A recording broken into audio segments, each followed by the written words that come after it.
Welcome back to the channel, ladies and gentlemen. Today we're going to be covering what if Naruto had snow release, a Kekkei Genkai that at the surface doesn't really seem that powerful, especially if we compare it to Haku's ice release. But the more you start thinking about the implications of snow, snowflakes, blizzards, and things of the sort, the ability starts to get so much cooler. Which is why, with the help of Maiko and a couple other subscribers, we cooked up this absolute masterpiece for you guys. So if you guys go on to enjoy the video and this video somehow breaks 1,000 likes, then I promise to drop the full movie of this in 24 hours. So good luck with that and enjoy. We begin our story on the night of the Nine-Tails attack, as we would zoom in on a baby Naruto having just been born when the strangest thing would happen. As Naruto would be given into the arms of Kushina, suddenly the room would grow cold, and frosty areas in the room would start to spike up out of nowhere. This is when suddenly, small little bits of snowflakes would begin forming in the room, with everybody looking around wondering what this is. Minato, seeing this in this moment, would question whether Naruto was born with some sort of strange Kekkei Genkai. Maybe it could be related to the Yuki clan, but at the moment, he was just so happy at the fact that his son was finally born and nothing had gone wrong. But this is when suddenly, everything would be flipped on its head, and the Night of the Nine-Tails would resume just like it was in the original. As we would zoom into Hiruzen finding the baby Naruto, with Minato and Kushina dead by his side and a strange seal on his belly. Hiruzen would look down, touching the baby, as he would be shocked. The baby's skin, it was cold to the touch, and the sections where Naruto was crying, frost began forming. As Hiruzen would watch this picking the young baby up, he would be curious as to whether he was born with an ice Kekkei Genkai or a snow Kekkei Genkai. But whatever the case was, the boy was special, and that was a fact. As years would pass, Naruto would not show any signs of this strange ability, and the more Hiruzen tried to get Naruto to use it, the less and less Naruto would be able to. Naruto would unknowingly have been born with a strange snow release Kekkei Genkai that at the moment only would activate via Naruto's emotions. Whenever Naruto would let his emotions grow cold, sad, or lonely, Naruto's ice release would spike. But when Naruto was around others, when Naruto was having fun, when Naruto felt like he mattered, his Kekkei Genkai would disappear unexpectedly. And it was strange because it's not like Naruto was born with some sort of curse. He just instinctively would activate it and deactivate it whenever his body felt the moment fit for the occasion. It was kind of a survivor's instinct for Naruto, which would serve him well for battles, but for day-to-day life, it just wasn't exactly ideal.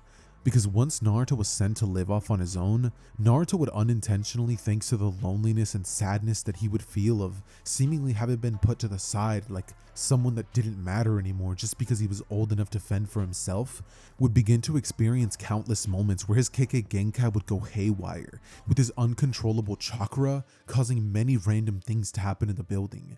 Naruto's chakra would often leak whenever he couldn't control his emotions, and it would uncontrollably cause water pipes to freeze and snow to even begin falling indoors. And though this might normally affect somebody else, Naruto's body was built for the cold, so he couldn't feel it. But Naruto would be lying if he would say that he didn't notice it, because it's not much of a secret that when Naruto would breathe, he could see his breath in the air, seeing it begin to get frosty. This would ultimately cause some problems for Naruto just because of the fact that there'd be moments where his pipes just wouldn't work and his water wouldn't turn on, so he couldn't shower or even make his prized instant ramen. But other than that, this would heavily affect every single person living in the same complex as Naruto, and they would hate him all the more, having understood that it wasn't until Naruto had moved into the same apartment that their whole lives had been turned to hell.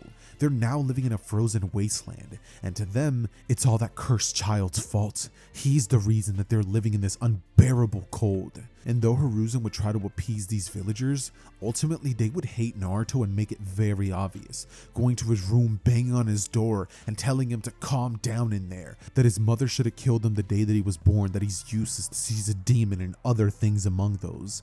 With that said, eventually Hiruzen would have to get involved, and it would eventually get to the point where Naruto would now be the only one living in that building, which would lead Naruto down the road of trying to play the act of the class clown even more than in the original, thanks to the fact that he felt just that much more lonely, and the disrespect that he would get from the villagers would be off the charts. Especially because of the fact that the villagers had spread rumors about him being a frozen cursed fox, among many other things. But interestingly enough, Naruto's frozen Kekkei Genkai or snow release would never even play a factor in the story, at least not until the day that we would have the Mizuki situation playing out, meaning that Naruto's school life would be exactly as it would be in the original. Mizuki would still trick Naruto into stealing the Forbidden Scroll, and in this timeline when Mizuki would attack Naruto and begin mocking him for being a monster, something would just snap in Naruto. Naruto's chakra would begin surging, and the area would begin dropping in temperature rapidly.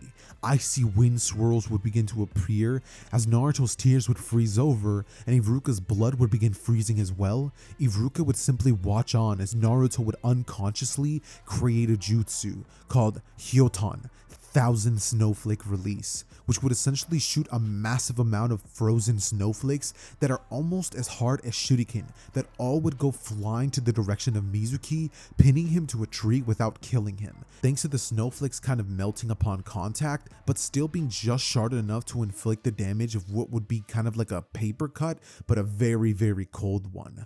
All of these attacks coming at Mizuki at once would keep him knocked out, with Iruka watching this in amazement as he would tell Naruto, you're no monster. You're a shinobi of the leaf.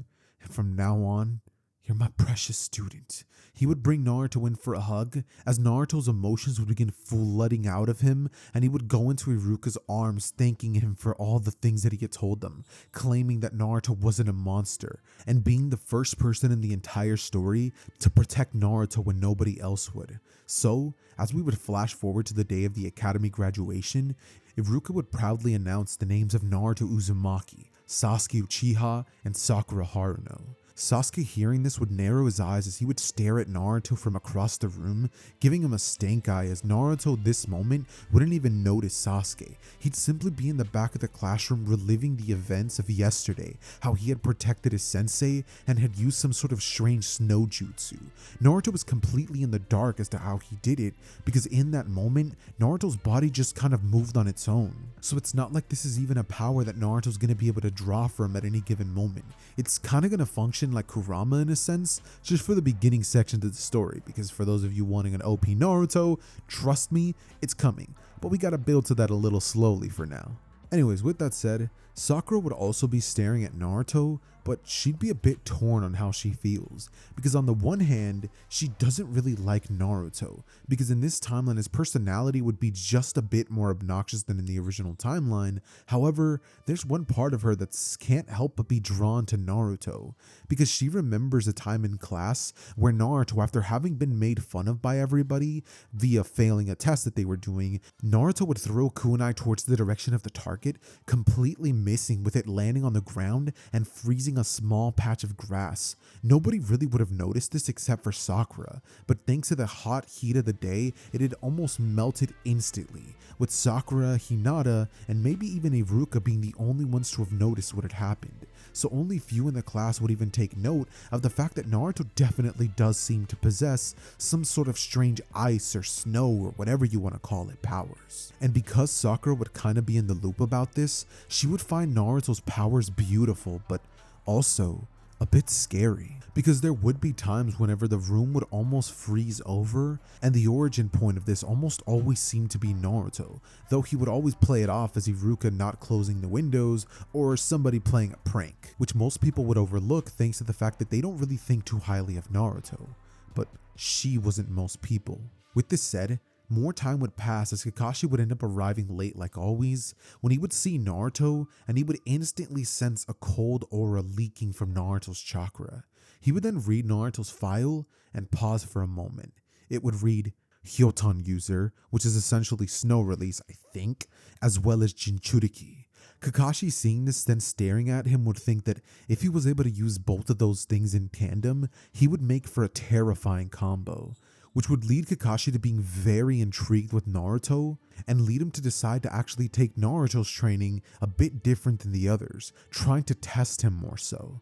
So during the bell test, Kakashi would watch Naruto very closely, as Naruto, unlike in the original timeline trying to attack Kakashi, we would actually see Naruto hiding like he would be in the original, as Naruto would have a little bit of a flashback moment of him trying to recreate the snowflake jutsu that he would have in the forest the day before this, right after he had been told about the bell test by Kakashi after the introductions, and we would see Naruto in his room failing over and over to manipulate the chakra, because Naruto didn't understand the concept of it. It wasn't just one chakra nature being manipulated, but two. So, as Naruto would be sitting there wondering how to replicate this in battle, Naruto, lost in thought, would watch on as Kakashi would land next to him and question whether he's gonna attack now or later. Naruto, being caught off guard, would jump back going, "What? How did you?" But before this could happen, Kakashi would go in to land an attack, trying to knock Naruto out to see how he's gonna react. However, instinctively, Naruto would recreate the snowflake jutsu as he would nearly defeat Kakashi, who narrowly dodges, having felt the change in air quality, him barely avoiding the attack and not being skewered, with only a few snowflakes hitting him in his Jonin vest and a couple in his shinobi headband. This would leave a small scratch there, as Kakashi, looking at Naruto with wondering eyes, would start to think about whether that was intentional or not. It seemed almost as though his body had moved on his own. But Kakashi, lost in thought, would suddenly be ambushed by Sasuke, who's trying to go after Kakashi with him being distracted. Naruto would watch on as Sasuke would weave hand signs, yelling out, "Fire style! Fireball jutsu!" Suddenly, he could see a massive ball of flame being shot at Kakashi, which would be countered by a mud wall jutsu from the sensei, as he would then counter Sasuke and place him in a lock on the ground, Sasuke's attempt having been completely stopped. It's in this moment that Naruto, watching on as Sasuke had bravely leaped into the battle and had actually used ninjutsu against him, would feel so useless. Naruto would attempt to copy Sasuke's jutsu, thinking that if he can do it, then he can too. However, it's in this moment that Naruto, out of desperation, would begin to feel his chakra swelling up inside of him. He would feel chakra all over his head, specifically near his eyes, as all too suddenly, his eyes would begin glowing, and the deep blue color of his eyes would begin to change. Naruto would discover that he has a dojutsu, and it would be named the Seigon, aka Blue Eye, which is going to be capable of some crazy feats in the story, but I'm going to be explaining those later. Anyways, Naruto, having seen Sasuke's attack, would instinctively, once the dojutsu would be activated, replicate Sasuke's attack, but the reverse of it, as he would go on to create a snowball jutsu, sending a massive ball of snow flying at Kakashi, who at this point had Sasuke pinned down by the arm, as he would be consumed inside of the snowball and then sent to a tree, which would stun Kakashi after crashing into it, taking a bit of damage from the attack, with him realizing that the main source of the damage was internal. Him being inside of that snow for just a few seconds had scrambled up his organs for a bit, and that feeling that you get when you drink really cold water and it kind of like hurts your throat and you can feel it in your chest and stomach, Kakashi would feel all over his body. It had almost put his body into a shock-like state, which would slow Kakashi's movements down just enough for the two boys to attempt to take him on. However, it's at this moment that Kakashi, unveiling his Sharingan, would then proceed to read the two like a book, impressed at Naruto's ingenuity and saying, "You really are something else, Naruto," before then knocking the two of them out and us eventually getting the whole food scene where they share their food, and we would get the whole Kakashi speech that he would give in the original. This is when we would get a couple of days worth of them going on E and D rank missions, until suddenly they would finally be given the mission of the Tazuna Bridge Builder, and this is when things would begin changing quickly. Kakashi would watch Naruto on closely over the course of these missions, him noting that Naruto over this time hadn't relied on his Snow Keke Genkai, and this would lead to a conversation between the two, with Naruto explaining that the truth is that he really doesn't know how to use it. He only instinctively does it sometimes, but other than that, it doesn't really help him in actual day-to-day life or even on the missions. Naruto would ball up his fist, telling Kakashi that once he does figure it out though, he promises to become an incredible shinobi, and he'll even become Hokage. Believe it, Naruto would say. All the while Kakashi would hear this, he would begin thinking to himself that he might have the way to help Naruto. Though he might not be able to copy his abilities, thanks to it being a Keke Genkai, Kakashi, with access to 1,000+ jutsus and understanding wind and water nature, might be able to help Naruto out down the line. But for now, he needs to focus on the three of them rather than the individual sums of the team. With that said, eventually the Tazuna Bridge Builder mission would finally be given to Team 7, and with them embarking on this mission, we would get the same scene of the Demon Brothers attack happening, with Naruto watching on as Kakashi would seemingly being killed, but Naruto this timeline not freezing with his survival Kike Genkai instincts kicking in. Naruto on instinct would create a barrier of snow, kind of like if you guys have ever been in like a snowball fight and like you create like a wall of snow. Naruto would create that between himself, Sasuke, Sakura, and Tazuna, with the two brothers being sunken into the snow and feeling their hands actually covered in a slight bit of frostbite. They would jump back, realizing that the brat has some sort of strange Kike Genkai, and in a flash, Kakashi coming in out of nowhere would take the both of them down, with Naruto watching on, shocked at the speed that their Jonin sensei displayed. All the while everybody else would be surprised at Naruto's abilities, with Sakura thinking internally, "He's so cool." All the while Sasuke would be watching on at Naruto's back, just thinking, Did Naruto just save me?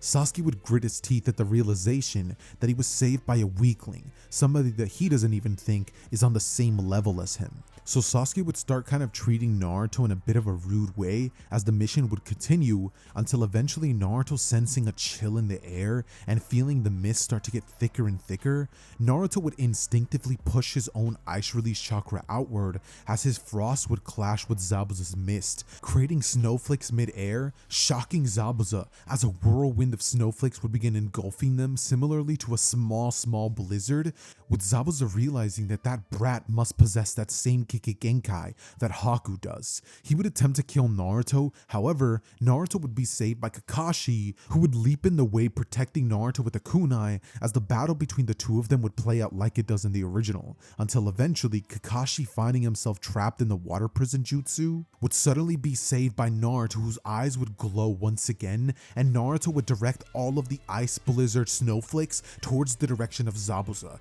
This snow would consume him, as a small blizzard-like attack would engulf Zabuza, and he would be forced to release Kakashi from his water prison jutsu. This would ultimately impact the two of them, slowing both of their movements, since Kakashi would have been caught up with the attack as well, as we would then get the same battle that plays out in the original between Kakashi and Zabuza.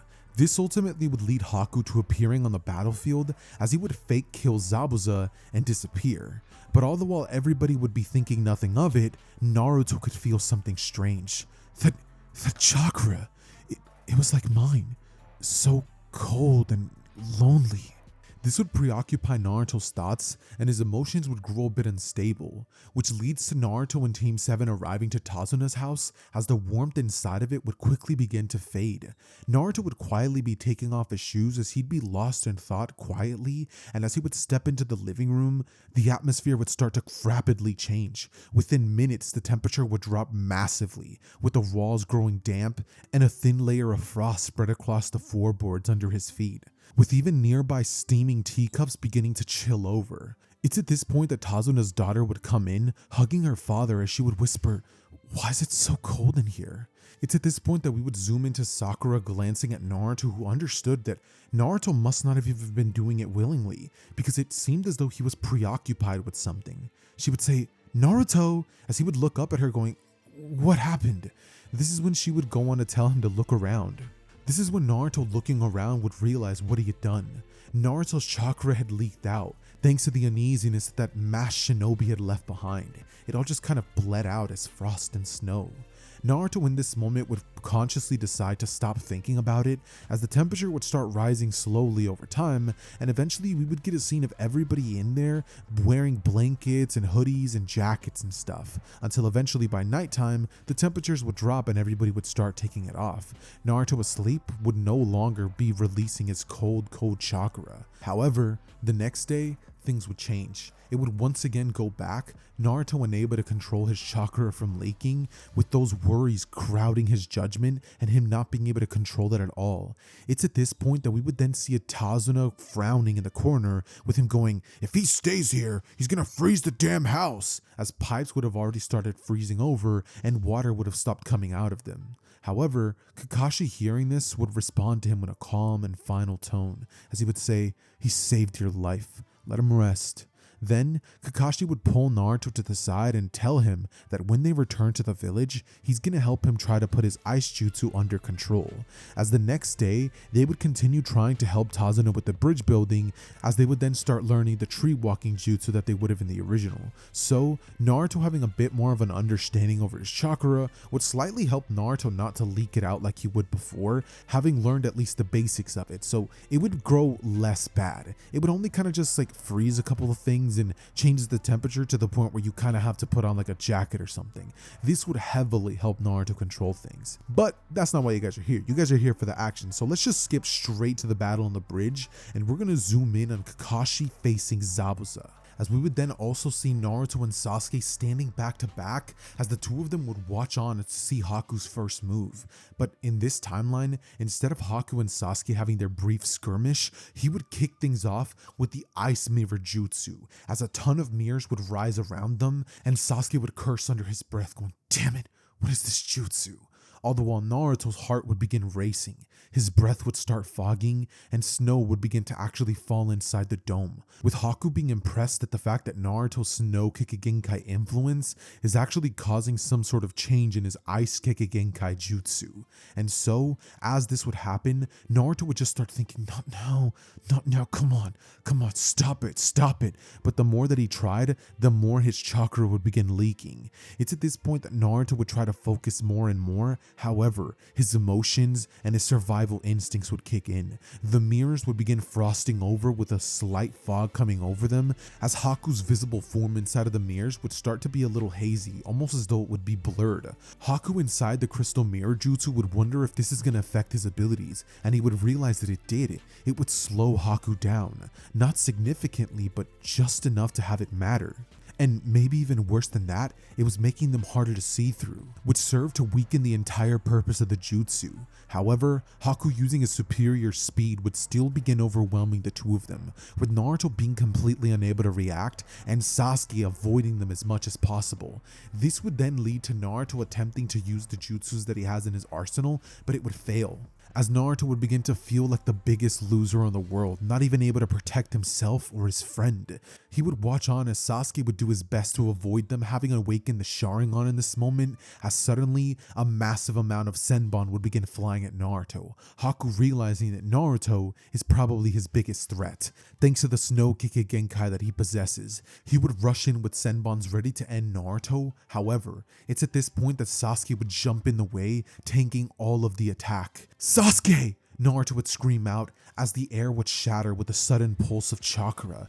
Naruto's eyes would flicker blue, as his Seigan would activate in one eye and Kurama's eye would activate in the other. It's at this point that he would scream, his chakra surging, as a thin layer of frost would form over his skin. Hyoton, frost armor. It wasn't flashy, it wasn't perfect, but it was just enough to block Haku's next volley. Then, after all of these Senbon would be sent towards him, Naruto would lunge to the direction of Haku, punching him in the face and breaking his mask, as a bit of ice would be sent off of Haku's face as he would land on the ground and think that Naruto's Kikagenkai is incredible. He would then watch on as a corrupted version of Naruto would stand over him and would be about to kill him. However, just like in the original, Haku, noticing that Zabuza was about to die, would lunge in the way, himself being struck down in an effort to protect Zabuza, as Naruto would be standing there watching on, breathing heavily, as he would stand over the fallen mirrors with his frost armor melting, as he would stare on the dead Haku, and Naruto would start to think that he was just like him. This is when tears would begin pouring out of him, and he would have that same talk no jutsu speech with Zabuza, which ultimately moves him to defeating all of the men and tells Naruto that his words cut deep. This would ultimately resolve the entire situation, as we would still have the bridge being named the Great Naruto Bridge like in the original, and we would now move on to the Chunin exams. And that, ladies and gentlemen, is where we're going to be ending the story off for today. But remember, if you guys hit 1,500 likes, or was it 1,000? I'm not sure. If you guys hit 1,000 likes, I'm pretty sure it was, then I'm going to be dropping the full movie of this in 24 hours. So I got to go start working on that because I have a feeling you guys are going to do that. But even if you don't, I get to just cut the video up and drop it as parts. But I'm going to make you guys wait an extra day in case you guys don't hit the like button. So you better hit the like button. But yeah, with that said, it's been your boy Xehther, and I am out. Peace.